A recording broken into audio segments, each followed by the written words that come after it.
সতর্ক। আমি তো বললাম নিশ্চয়ই কুণাল সেটা অনুধাবন করেছে বা কুণাল সেটা হয়তো লক্ষ্য করেছে, তাই বলেছে।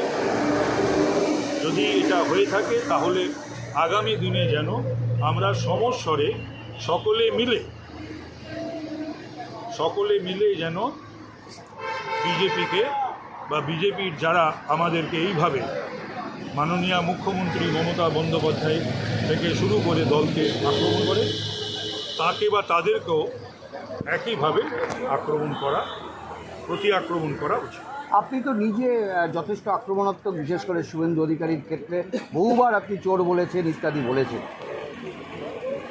না, আমি যেটা করার বা বলার রাজনৈতিকগতভাবে বিধানসভার ভেতরে বিধানসভার বাইরে আমি দলের একজন কর্মী হিসাবে আমি সেটা বলি বা করে থাকি। যেটা বলি বা যা করি সেটা তো সকলেই জানে।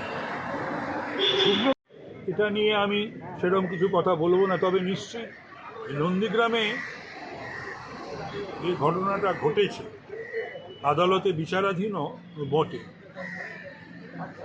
এবং সেটা লাইট নিভিয়ে দেওয়ার ব্যাপারটা হয়েছে। তথাপি আমরা সকলেই মমতা বন্দ্যোপাধ্যায়ের আশীর্বাদ নিয়ে, তার ছবি নিয়ে আমরা জিতে আসি। এটা আমাদেরকে নিশ্চয়ই ব্যথা দেয়।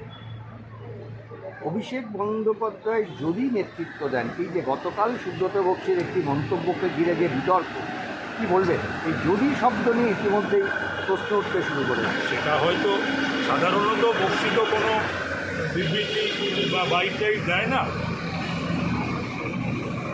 অভিষেক নেতৃত্বে ছিল, নেতৃত্বে আছে, নেতৃত্বে থাকে। যদি কথাটা এলো কোথা থেকে না, সেটা আমি জানি না, আমি তো ছিলাম না, বলতে পারবো না। অভিষেক দলের সর্বভারতীয় সাধারণ সম্পাদক এবং সাংসদ, সুতরাং এবং আমি মনে করি আমাদের দলের প্রতিষ্ঠাতা মমতা বন্দ্যোপাধ্যায়ের জন্যেই আমরা তৃণমূল কংগ্রেস করতে এসেছি। যারা প্রবীণ তারাও, যারা নবীন তারা।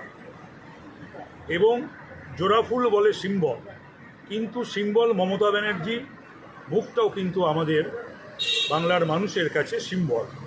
কিন্তু পাশাপাশি একজন প্রবীণ হিসাবে আমি একথাও বলছি যে আজকের দিনে, আজকের বাংলার পলিটিক্সে বিজেপি বা কংগ্রেস সিপিএম যে সমস্ত বিরোধিতার ক্ষেত্রে অভিষেক বন্দ্যোপাধ্যায়ের নেতৃত্ব অপরিহার্য।